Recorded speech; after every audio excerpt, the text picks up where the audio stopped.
Welcome to the Private Lenders Podcast with your hosts from Hard Money Bankers, Jason Balin and Chris Haddon. This podcast is sponsored by hardmoneymastermind.com. Hey everyone, Chris and Jason here. Thanks for checking out the Private Lenders Podcast. Today we are telling another story. We've gotten feedback from the audience who listen or watch YouTube videos that they like the stories that they can learn from and apply to their own lending business. Real quick, if you haven't checked it out yet, go visit lendersoftware.com, Lendr software.com. The founder is Bryce Matheson. He's also a lender and a member of the Mastermind group. A lot of people really are using and enjoying the software for origination, loan servicing, processing, doc storage, all that cool stuff. So go check it out, Lendr software.com. All right. The story is an interesting one, and it really was a win-win exit. So starting at the beginning, I know you're going to jump in with some details too, especially about the construction, some of that going sideways. But I don't know if you realize this, but we originated that loan 4 years ago. Yep. It was in August of 21, and we just got paid off in August of 25. So this borrower, we had lent to her a few times, I think 3 or 4 times she was the borrower. In addition, she's one of our top brokers. She has referred us dozens of deals over the years.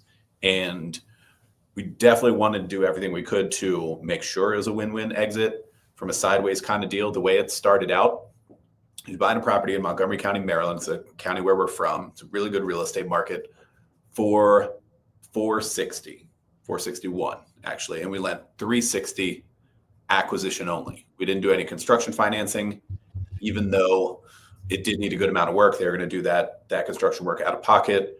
She brought about 120, 125 to closing. Fine acquisition deal for us. And that's where it started off. Yeah, strong borrower that we had a relationship with, experienced. What Chris said, the cash down payment, slightly low for us, 125 on a 360 purchase, but not awful, like pretty good, like plenty of skin in the deal. No problem there. And it was a good area. So, okay. So let's rewind. So it did pay off. That's a good thing. But year one, she was making payments regularly. Didn't know if there was anything wrong or not wrong. Every payment was in perfectly. So she said she needed an extension after year one. And I think she paid like 3 points in extension fees or something like that. I think in this case, we rolled it in. We didn't collect it up front. Sometimes we rolled in, sometimes we collected up front. And she kept making her regular payments. I think around the 18th month mark, there was like a late pay. And it's like, not a big deal. And then we saw a trend of late pays, had a conversation with her, and she was like, hey, listen, I couldn't get permits on this property. We didn't know this, right? Because the payments were being made. We didn't have construction holdback. One of the benefits of having construction holdbacks is you can monitor the project, right? So typically you can monitor the project by if they're making payments or not. And if they're late within 30 days, hey, let's get on the phone. Let's figure it out. But she was making payments. We didn't have a construction holdback. So we didn't have another way to really monitor it that way. And that's okay. She was like, hey, listen, I just got permits for this thing. She was like, it took me over a year to get permits in place. I finally got them. Now I'm going to move forward with it. Sorry, I'm, making, late payments. The payment on 375 is close to $4,000 a month at a 13% interest rate, right? So if you're not making money that comes in, you're just spent $48,000 a year for your first year on payments. Like that sucks, right? So anyways, so then payments kind of throughout would be caught up, extended again. We're late. Then it was kind of like a rolling 30 days late. Then it was kind of rolling 60 days late. And then it was like, hey, really, we need you to, we got to get you to be caught up. And I get it. I know you run into problems, but like, we got to it out something. It would go several months past. And then you get to a point where, and I was thinking about this because this came up multiple times. She was always one or two payments past due more than she thought because she kind of forgot. She'd be back 3 months and then make a payment and be like, or two, and be like, oh yeah, I only owe you one more. It's like, technically you owe me 2 more. So long story short, it got to a point where she got, I don't even want to say halfway through construction because she didn't get halfway through construction. But this was also a property that she had to pop the top to, right? Add an extra story, some dormers and stuff like that. It was a big construction project, right? This thing was gutted like to a T. Like it was a big construction project. So long story short, it got to a point where the project wasn't done. She didn't have the money to finish it. She got too far back and kind of, listen, we still have a good relationship, but at the same time, it's like, hey, listen, like we got to pursue foreclosure on you at this point. Like you're like, I don't know, when we started foreclosure, she was probably 6 months past due. Typically people are like 2 to 3 months past due. So we did give her some wiggle room. It was a nice property. And even though there wasn't much work done still, it still had real value to it. You know, we were also in a market that was appreciating, which we were fortunate about because that's not going to always be the case. Yeah. So some more data on that. So the payment that was due was 12/1 of 24. And yeah, like you said, we did let it go. We're in touch with her. What are you going to do on this? I mean, long story short, the issue with that is like, she wasn't really in a position to complete the construction job, even though that was plan A.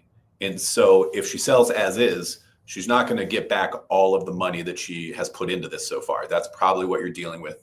And that's also why borrowers who get sideways on a construction job are hesitant to sell as is, even though that's got to be the exit at that point, 9 times out of 10.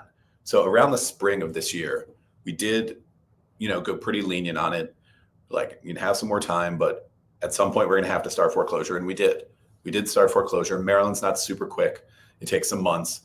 We started the process and we're in touch with her about being like, finally she accepted that she has to sell as is. That's the only way out of this thing. We referred an agent / investor to her. I told this guy, Mark, who we know, who's also a HMB client, take a look at this property, see what the situation is, see what might be. Maybe you want to buy it, maybe you want to list it, help her out. And he gave her some advice. It wasn't exactly the numbers that she wanted, the way that he saw it in terms of what an investor might pay for it, what he might want to list it, what he would pay for it. Wasn't really the numbers that she wanted. And I'm not sure, did it ever hit MLS? Yeah. It did go on MLS, and that's where she got more offers. And so she auctioned it before first to just do a straight auction, and the best offer that came in, she didn't really like.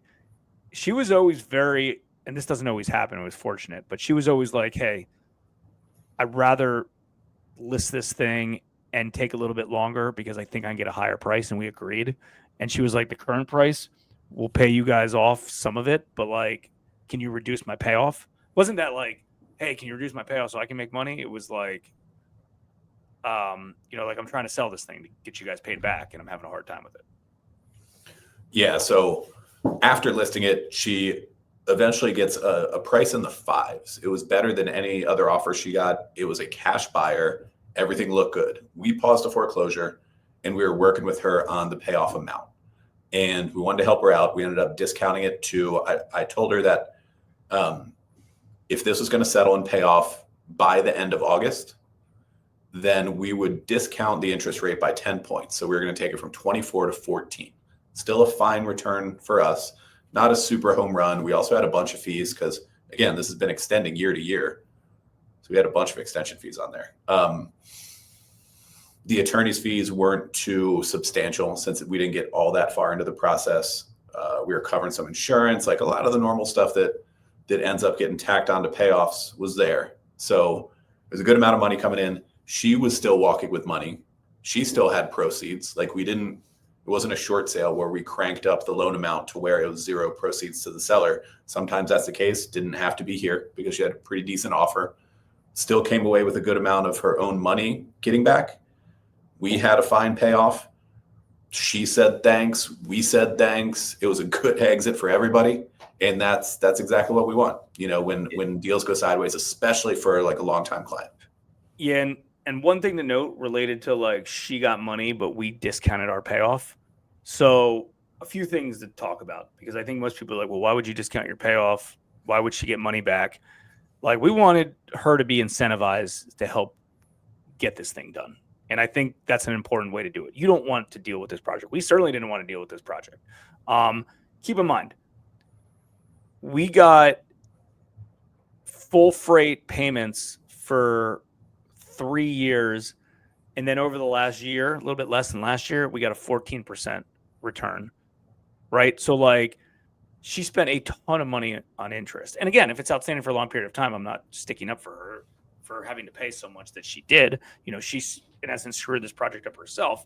So I'm not defending her. Point being is, if we were pushing for every dollar that we could have been owed, 24%, first off, she doesn't have the money to bring to the table. So we couldn't have accomplished that to begin with.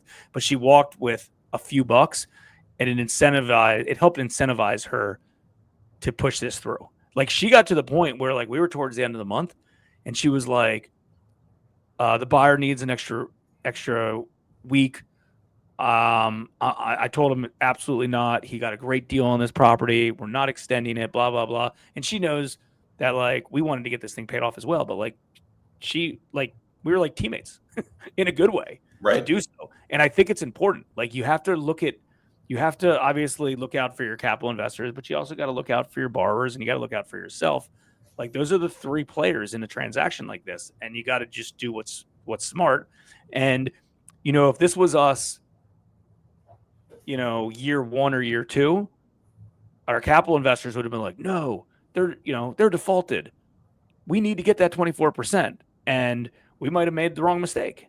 And that's not the answer. It's, hey, listen, we're still making a really good rate of return.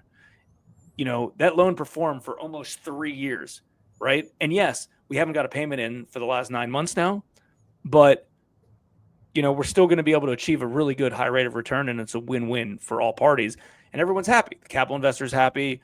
You know, we get a good return on our money, and the borrower wants to do more deals with us. And, you know, they didn't walk out sour, bad-mouthing us like, oh, HMB was greedy.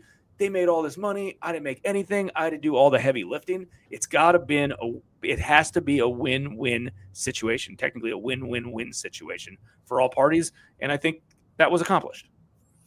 Yeah, for sure. I mean, a couple things to note. Like one, a lot of this kind of exit is predicated on doing the right loan amounts.